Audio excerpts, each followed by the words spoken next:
Coming up on today's show. I think a lot of people think of spring cleaning as this major thing that needs to be done. Like there's a million things to do, not enough time to do it. Now, as long as those 10 goals don't have to be done in one weekend, right? Well, that goal may take us a weekend or two, depending on how big the goal is. And not until that's done do we pick our next goal on the list. 10 goals for spring cleaning today on Keeping You Organized.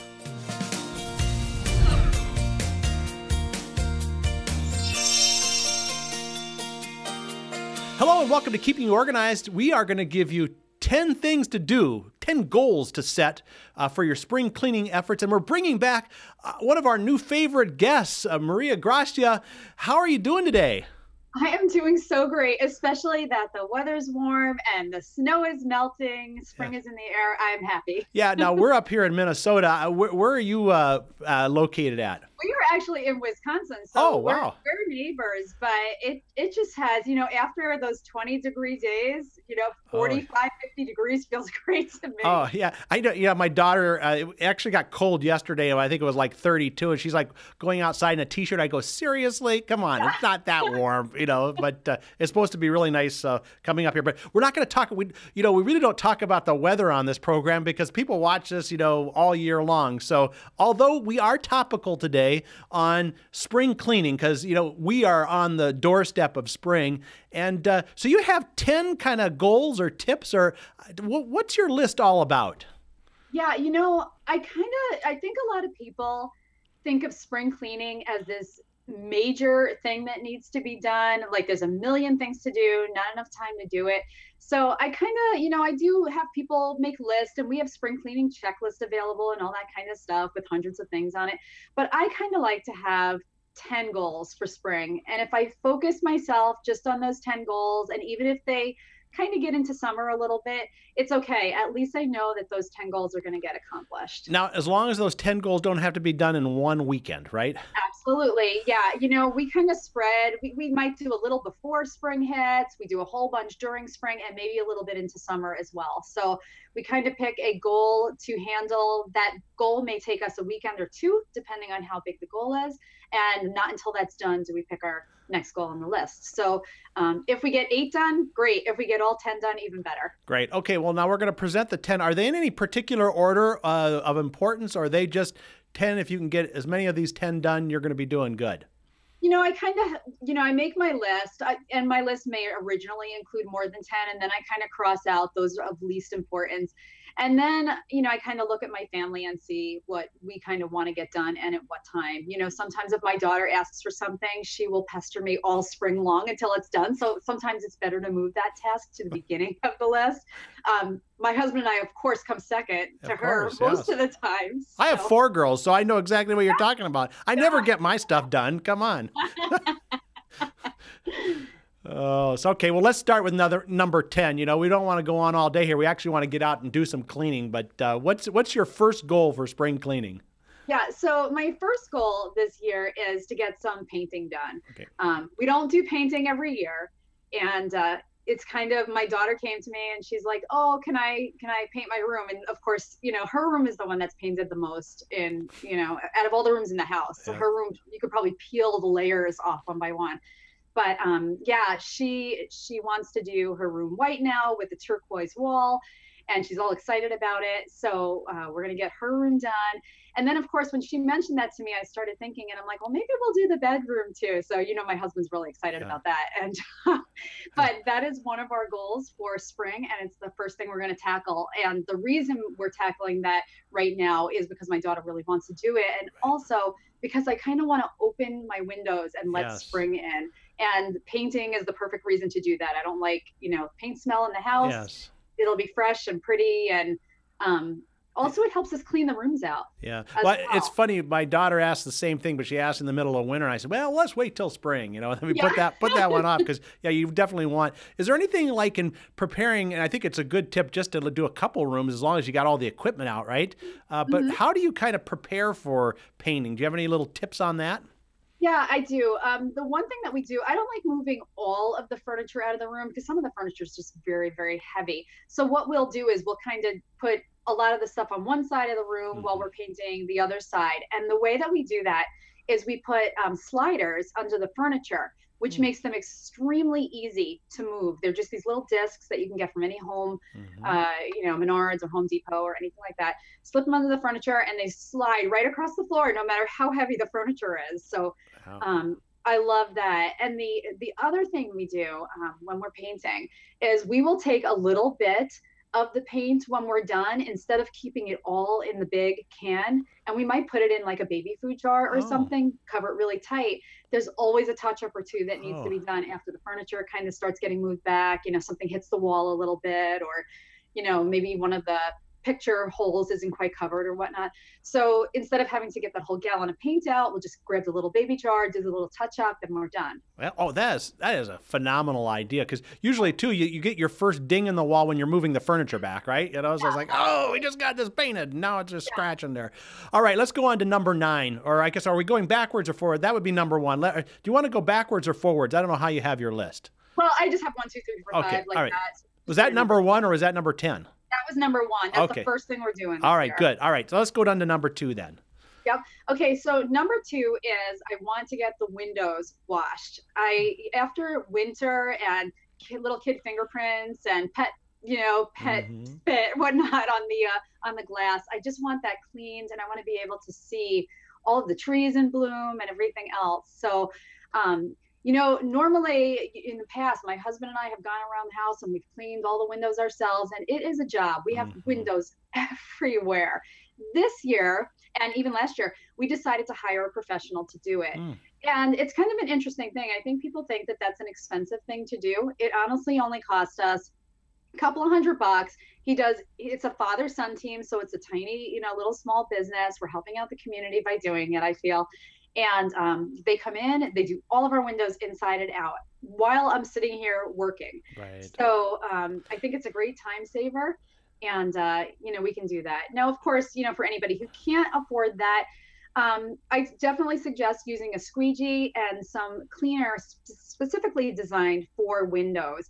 Right. So you end up with no streaks, and who knows, maybe you can do one room's windows every weekend, and by the end of spring, your whole house can be done. Now, my wife does that routine where she says, okay, we're just going to do like 7 windows. Yep. But she does that as a con job to get me started, and then by like 10 hours later, we're just exhausted, but we've done the whole house, so right, and once it's done, it feels so good, doesn't it? Right. Well, whatever works. Yeah, whatever works for you to get the job done. All right. Well, I think windows, that would probably be our number 1. We do those all the time, but sure. Right, let's move on to number 3. Sure. Okay. So number 3, and I'm just glancing down at my list because of course I have these all written down. I'm not trying to keep them in my head. We want to get the rugs cleaned. So, we try to be really good during the winter coming into our house about taking our shoes off. And if we have a guest, taking shoes off, but it just in reality doesn't really happen all the time. You're carrying groceries, you're not going to be taking your shoes off. So you get that gravel in the house, you get that salt in the house. And we also have a pet bunny, and it's shedding season, and his fur is everywhere. It's white fur everywhere. So I really desperately want to get the rugs cleaned. And we're debating right now whether we're going to do it ourselves or do it professionally. But we're going to do some spot cleaning first, just to get, any noticeable winter dirt grime up, and then we're going to steam clean the rugs and get those all fresh and the dust mites gone and everything else. Well, it's amazing too, just something like getting that job done can actually make the whole room feel and smell a lot better too. Yes, definitely. I love that fresh smell, and I am so itching to do that. That almost landed as the first job in the house, but then I was like, well, what if we get paint on the rugs? Yeah. So when you also want to wait till the snow's gone and the major wet. So maybe that one comes just a little bit later in the sequence. All right. How about number 4? Okay, so number 4, I have launder the heavy bedding. So, on all the beds in the house, the guest bed, the master bed, kid bed, we have duvets and duvet covers and blankets, comforters, all the heavy stuff. And I want to put that stuff away for the spring, but I don't want to put it away unlaundered, because then when fall rolls around, I'm going to have a huge job to do. And I just prefer it's put away clean just to begin with. So instead of trying to stuff all of that stuff in my own washing machine at home, which I might be able to do, but it's going to take hours and hours and hours of different wash cycles. What I normally like to do is I go over to the laundromat and I use 3 or 4 washers at a time and get everything done in the nice big washers. I feel like they get a lot cleaner. And what I do is I never go over there alone because my laundromat has a coffee shop right next door. Nice. And I'll go over either with my husband or my daughter or a friend of mine. And while everything's being washed and dried, just kind of sit and catch up and have some coffee and chit chat. So I just think it's kind of like a dual purpose, and it makes washing more fun to do on my list. Right, and it's not, that's only a couple hours too, and I think if you know that you're using multiple machines, that really helps consolidate the time. You don't need 10 hours to do that. You need like 2 or 3, but then you can get all of it done at one time. Exactly. And Great. sometimes I feel that if your washing machine is too stuffed with things, that the item's really not getting clean. So I think it is important that you use the largest washer dryers that you can to circulate that water and detergent. All right. How about number 5? Halfway there. Okay. Yeah. Okay. So number 5 is we have a big clothing weed out day in my house. And we actually schedule a day to do this, because if we try to say, oh, I'll just, put stuff aside when I'm not using it, it just never happens. Right. So I give myself, my husband, my daughter a large 30-gallon, one of those really big black or green trash bags, clean, and give it to them and have them go through their clothes, their outerwear, shoes, accessories, anything that doesn't fit. I don't want to wear it anymore. It's out of style, kind of goes into that bag. Sometimes it requires a little trying on. I'm not sure if it fits. Okay, well, let's take this hour. Let's try everything on. Anything we're going to give away goes in that bag, and then we just donate it. Yes. So we're giving back to the community. We're emptying out our closets. We're making room for things that we are going to wear, as most people only wear 20% of what's sitting in their closets. Right. So we try to get it to the point where we have 100% of what is in our closets is being worn, and we feel good about wearing those items. Now, do you pull everything out and throw it on the bed and then clean the closet first before you put everything back in and kind of make it a dual project, or you just focus on getting the clothes out? We don't do that every single year, because sometimes that turns out to be a huge to-do. We try to keep the closet fairly clean on a regular basis, but certainly if you haven't done that in a while, I think that's a great idea. That might seem like a huge job to some people, so maybe just clearing out a section of the closet, one clothing rod, one shelf, at a time until the job is done. Any clothes on the floor being picked up, and maybe changing out the hangers so all the hangers are exactly the same. It kind of gives the closet a more consistent look. Yeah, awesome. Well, we're halfway through our list, and we're going to take a quick break. And when we come back, we'll get the other 5 of the 10 spring cleaning goals with Maria Gracia here, and we'll be right back. Would your family be able to easily access your important documents for a major life event? Having your key life documents organized helps ensure that your wishes and assets are managed, retained, and distributed as needed, while being less stressful for you and your loved ones. The Life Document Organizer Kit helps you to organize and store key life documents like wills and trusts, healthcare directives, investment and retirement plans, marital documents, key personal contacts, and more. Life events that might trigger a need for these documents include a health condition where someone may need to take over certain responsibilities, or decisions regarding care or communicating your wishes regarding your assets. And access to these important documents is key. The Smead Life Document Organizer Kit is divided into 6 color-coded sections. Each section contains individual folders that pertain to that section. The Smead Wheel of Organization provides an easy reference and guide to recommend what documents should be stored within each section. The Life Documents Organizer Kit has the flexibility to expand by adding additional categories that are specific to your own situation. Being prepared can alleviate your own stress and the stress of others. Keep your life and the documents that matter most in order with the Life Documents Organizer Kit. From Smead, keeping you organized. We are back now on Keeping You Organized, talking about the 10 goals for spring cleaning. These are 10 goals that Maria Gracia, our guest from Get Organized Now, has come up with. And I know you have a checklist on your website. You have all kinds of resources on your website for people that need lists or advice on how to do things. So we've been talking about these 10 goals and taking them, maybe not all in one weekend, but a little bit at a time over the course of entering into spring. So I think we're on number 6 now. We are at number 6. Okay, so my number 6 tip is to kind of think safety around your house.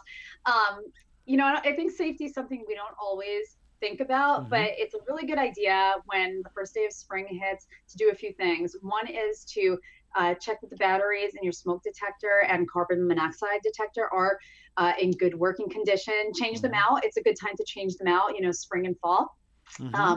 Another thing is to check your fire extinguisher, and hopefully you have one or two in your house at least that are near the kitchen, because you just absolutely never know. Fire extinguishers last about 5 to 15 years or so, and there's like a little green indicator on the newer models, so you can see if yours is still good or not. And on the older models, you might want to get it professionally inspected, but must have for every single house. A working fire extinguisher. And it's also a good idea, I think, to go through any fire evacuation plans that you may have with your family to make sure everybody knows where to go. It's, if you went over this 3 years ago, there's no way people are going to remember what the plan was. So it's a good idea to review that, kind of go over that. And finally, we're going to go through our list of emergency numbers that we keep on the refrigerator. In case of emergency, call this neighbor. My neighbors last year that I have on my emergency list have since moved. So all of them, my 3 neighbors, they all need to be switched. And even with companies that hold your emergency numbers, or schools, like our alarm company, I had to switch those emergency numbers. So I think it's a really good idea to go through some safety inspections in your own house. Now, do you take, for example, for safety day, do you actually schedule that in advance? You kind of put some of these things on a calendar, or? We do. Okay. We put everything on the calendar, but what we normally do is my daughter's usually home, on a Saturday or a Sunday, because the other day she's in school. So I like to schedule it for a weekend. Okay. So we might say, okay, it's Saturday morning. We're going to do something on our list. We'll pull the thing from our list. We'll do the thing. And then we usually try to go out and do something fun. We might go for a drive or go out for some ice cream or something. So it doesn't seem like a complete chore day. It's kind of like, let's do this task and then let's go have fun as a family. Yeah, bribes work really well with kids. All right, let's move on to number 7. Okay, so number 7 is to rotate my seasonal tools in the garage. And, this involves my husband and I working together, but we will take our shovel and salt and any winter gear, and we actually have a staircase that we can pull down in our garage that leads us to the upper level. It's kind of like a pitched roof up there. But we store all our winter stuff away, and then we will kind of bring all of our spring stuff down, our gardening tools and summer equipment, that we use outside, anything like that. Which is nice to have if you have the opportunity and you have the storage space to kind of switch them out, because you might think, oh, I can just leave like all the winter stuff where it is and all the spring stuff where it is. And by the end of spring and summer, the garage is just packed full. So it's kind of nice if you have the space to separate that stuff, and it helps to keep it a little cleaner too. So maybe, put an organizer on the side for your tools, maybe put a rack up for any bikes that are taking up space on the floor. Check while you're at it, maybe any paint that's gotten old or any old chemicals that need to be properly disposed of, and that. So garage, stuff takes a while. It probably takes us a good 3 weekends, not full day, but a good 3 weekends at a few hours at a time to kind of get that cleaned up. Well, and I'm glad to hear you guys do it together as a family. Yeah. All right, number 8. Yep. Okay, so let's see.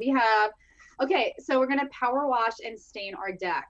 So we have this huge deck, which, when we first moved in, we were like, oh, let's get one of those composites. And then we decided not to. And now we're wishing we got one of those composites that never needs any maintenance. But we have the nice cedar wood deck, and we have a ranch, and it spreads like way across the back of our house.